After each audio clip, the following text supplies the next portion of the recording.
नमस्कार दोस्तों, आपका स्वागत है हमारे YouTube चैनल टीचिंग या मोबाइल लोड में।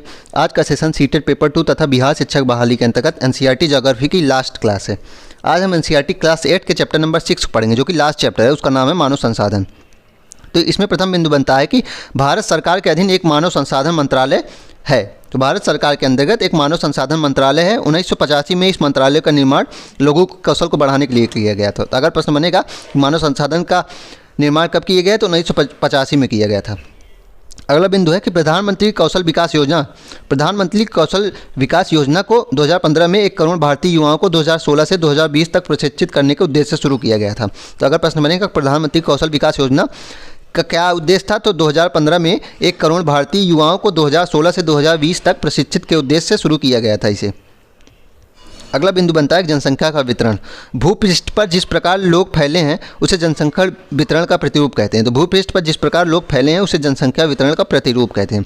विश्व की जनसंख्या का 90% से अधिक भाग भूपृष्ठ के लगभग 30% भाग पर निवास करता है। तो यह इंपॉर्टेंट बिंदु है कि विश्व की जनसंख्या का लगभग 90% भाग भूपृष्ठ के केवल 30% भाग पर ही निवास करता है।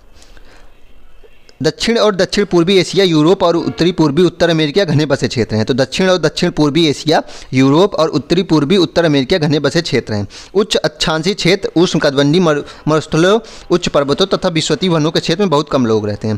तो उच्च अक्षांशीय क्षेत्र में, उष्णकटिबंधीय मरुस्थल में तथा उच्च पर्वत और विश्वतीय वन में चूँकि जीवन बहुत कठिन होता है जीने के लिए, इसलिए वहाँ बहुत कम लोग पाए जाते हैं। जैसे कि इस चित्र में दिखाया गया है कि महाद्वीप के अनुसार विश्व जनसंख्या, तो इसमें बताया गया है कि ओशेनिया महाद्वीप में प्रत्येक 100 व्यक्ति में 1 व्यक्ति पाए जाते हैं तथा नॉर्थ यूएसए में 4 व्यक्ति पाए जाते हैं तथा साउथ यूएसए में 8 व्यक्ति पाए जाते हैं एवं अफ्रीका में 13, यूरोप में 12 और एशिया में सबसे ज़्यादा 62 लोग पाए जाते हैं। तो अगर प्रश्न बनेगा कि प्रत्येक 100 व्यक्तियों में ओशेनिया महाद्वीप में कितने व्यक्ति पाए जाते हैं, तो केवल 1 व्यक्ति पाए जाते हैं तथा नॉर्थ यूएसए में 4 और साउथ यूएसए में 8 पाए जाते हैं। साथ ही अफ्रीका में 13, यूरोप में 12 और एशिया में 62 लोग रहते हैं।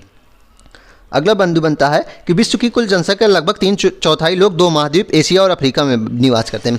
तो विश्व की कुल जनसंख्या लगभग 75% लोग 2 महाद्वीप एशिया और अफ्रीका में रहते हैं तथा विश्व के 60% लोग केवल 10 देशों में रहते हैं। तो विश्व की जनसंख्या का केवल 60% लोग केवल 10 देशों में ही रहते हैं। इन सभी देशों में 10 करोड़ से अधिक लोग रहते हैं। अगला बिंदु है कि भारत की जनसंख्या का औसत घनत्व 382 व्यक्ति प्रति वर्ग किलोमीटर है। तो अगर प्रश्न बनेगा कि भारत का जनसंख्या घनत्व कितना है, तो भारत का जनसंख्या घनत्व 382 व्यक्ति प्रति वर्ग किलोमीटर है। अगला बिंदु है जनसंख्या का घनत्व। पृथ्वी पृष्ठ पर के एक इकाई क्षेत्र में रहने वाले लोगों की जनसंख्या को जनसंख्या का घनत्व कहते हैं। तो पृथ्वी पृष्ठ के एक इकाई क्षेत्र में रहने वाले लोगों की संख्या की जनसंख्या घनत्व कहते हैं। सामान्य रूप से या प्रति वर्ग किलोमीटर में व्यक्त किया जाता है। जनसंख्या घनत्व को सामान्यतः प्रति वर्ग किलोमीटर में व्यक्त किया जाता है। संपूर्ण विश्व का औसत जनसंख्या घनत्व 51 प्रति वर्ग किलोमीटर है। यह प्रश्न पूछा जा सकता है कि संपूर्ण विश्व का लगभग औसत जनसंख्या घनत्व कितना है, तो वह 51 व्यक्ति प्रति वर्ग किलोमीटर है तथा भारत का 382 प्रति वर्ग किलोमीटर है। सबसे अधिक जनसंख्या घनत्व दक्षिण मध्य एशिया में है। इसके पश्चात क्रमशः पूर्वी एशिया और दक्षिण पूर्वी एशिया में है। तो सबसे ज़्यादा जनसंख्या घनत्व अगर प्रश्न बनेगा तो वह दक्षिण मध्य एशिया में है। अगला बिंदु है कि जनसंख्या वितरण को प्रभावित करने वाले कारक। तो इसमें जनसंख्या वितरण को प्रभावित करने वाले कारकों में स्थलाकृत आती है, अर्थात धरती आती है कि समतल मैदान पे ज़्यादा जनसंख्या होगी तथा ऊंचे उबड़ खाबड़ मैदान पे कम जनसंख्या होगी। जलवायु भी आती है, मृदा भी जनसंख्या वितरण को प्रभावित करती है, जल भी प्रभावित करती है तथा खनिज भी प्रभावित करते हैं। अगला बिंदु है कि सामाजिक, सांस्कृतिक और आर्थिक कारक भी जनसंख्या वितरण को प्रभावित करते हैं। अगला बिंदु इसी में बनता है जीवन प्रत्याशा किसे कहते हैं। यह उन वर्ष की संख्या है जिसमें औसत व्यक्ति की जीवित रहने की आशा की जा सकती है। तो यह उन वर्षों की संख्या है जिसमें औसत व्यक्ति के जीवित रहने की आशा की जा सकती है, उसे जीवन प्रत्याशा कहते हैं। तथा अगर प्रश्न बनेगा कि भारत की वर्तमान में जीवन प्रत्याशा कितनी है, तो वह 67.5 है। अगला बिंदु है कि जनसंख्या में परिवर्तन। सन 1804 में विश्व की जनसंख्या 1 अरब हो गई। तो प्रश्न अगर बनेगा कि विश्व की जनसंख्या 1 अरब किस वर्ष हुई थी, तो सन 1804 में हुई थी। 150 वर्षों बाद 1959 में विश्व की जनसंख्या 3 अरब पहुंच गई। तो प्रश्न ये भी बन सकता है कि 3 अरब जनसंख्या विश्व की कब पहुंची, तो वह 1959 में पहुंची। इसे प्रायः जनसंख्या का विस्फोट भी कहते हैं। 1999 30 वर्ष की अवधि से कम जनसंख्या दुगनी 6 अरब हो गई। तो 6 अरब जनसंख्या 1999 हो गई थी। तो 6 अरब जनसंख्या 1999 हो गई थी, 1999 में। इस वृद्धि का मुख्य कारण खाद्य आपूर्ति एवं औषधियों के कारण मृत्यु दर कम होना था, जबकि जन्म दर अभी तक बहुत अधिक रही। जन्मों के साधारण जन्म दर में आंका जाता है। जन्मों को साधारणतः जन्म दर में आंका जाता है। जन्म दर अर्थात प्रति 1000 व्यक्तियों पर जीवित जन्मों की संख्या में मापा जाता है, तथा मृत्यु दर को प्रति 1000 व्यक्तियों पर मृतकों की संख्या में मापा जाता है। किसी क्षेत्र विशेष में लोगों के आने जाने को प्रवास कहते हैं। तो अगर प्रश्न बनेगा प्रवास किसे कहते हैं, तो किसी क्षेत्र विशेष में लोगों के आने जाने को प्रवास कहते हैं।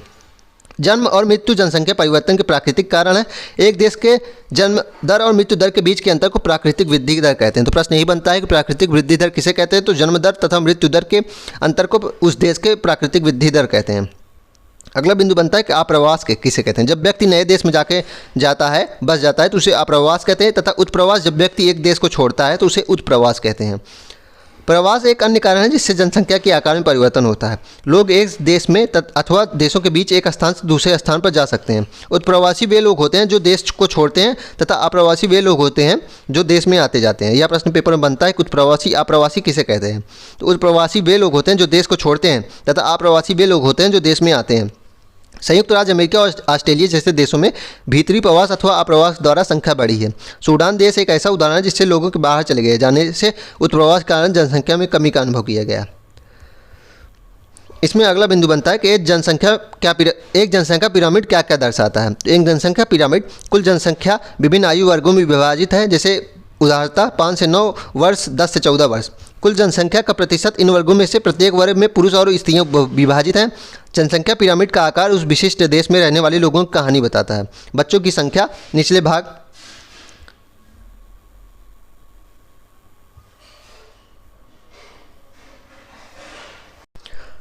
अगला बिंदु इसमें बनता है कि जनसंख्या पिरामिड का आकार उस विशिष्ट देश में रहने वाले लोगों की कहानी बताता है। तो जनसंख्या पिरामिड का आकार जो होता है वह उस विशिष्ट देश में रहने वाले लोगों की कहानी बताता है, तथा बच्चों की संख्या 15 वर्ष से नीचे निचले भाग में दिखाई जाती है और यह जन्म के स्तर को दर्शाती है। ऊपर का आकार वृद्ध लोग 65 वर्ष से अधिक की संख्या दर्शाती है और मृतकों की संख्या को दर्शाती है। तो नीचे का जो भाग होता है वह 15 वर्ष से नीचे के लोगों को, बच्चों को दर्शाता है, तथा जो ऊपर का आकार होता है वृद्ध लोग अर्थात 65 वर्ष से अधिक की संख्या को दर्शाता है और मृतकों की संख्या को भी दर्शाता है।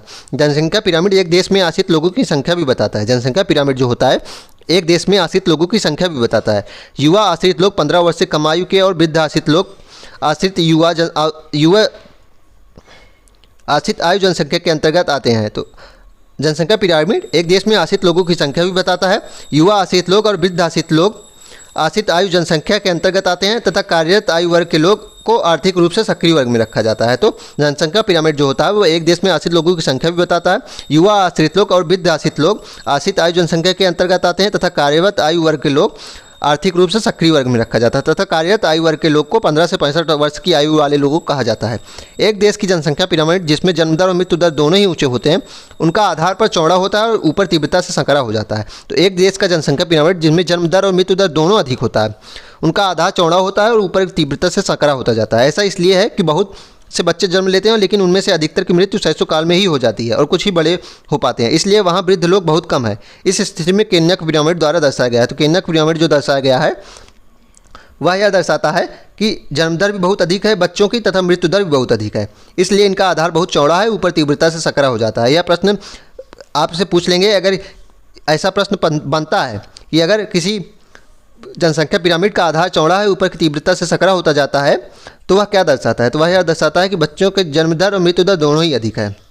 जिन देशों में मृत्यु दर विशेष रूप से छोटे बच्चों की कम हो रही हो, तथा युवा वर्ग आयु वर्ग का पिरामिड चौड़ा हो, क्योंकि शिशु प्रौढ़ावस्था तक जीवित रहते हैं, यह भारत के पिरामिड में दृष्टिगोचर होता है। तो जिन देशों में मृत्यु दर कम हो रही हो तथा युवा आयु वर्ग को पिरामिड चौड़ा हो, क्योंकि शिशु प्रौढ़ावस्था तक जीवित रहते हैं, तो ऐसे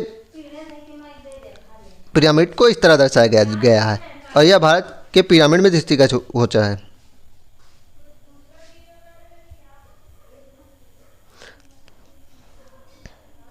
अगला बिंदु इसमें बनता है कि कम जन्म दर वाले जापान जैसे देशों में आधार पर पिरामिड संकरा होता है। तो कम जन्म दर वाले देशों में आधार पर पिरामिड संकरा होता है, तथा घटी मृत्यु दर के कारण अधिक लोग वृद्ध आयु तक पहुंच जाते हैं। जैसे कि ये जापान के पिरामिड में दिखाया गया है, चूँकि कम जन्म दर है इसलिए इसका आधार बहुत संकरा है, तथा ऊपर की ओर अधिक लोग हैं, इस कारण थोड़ा सा बड़ा हो गया है।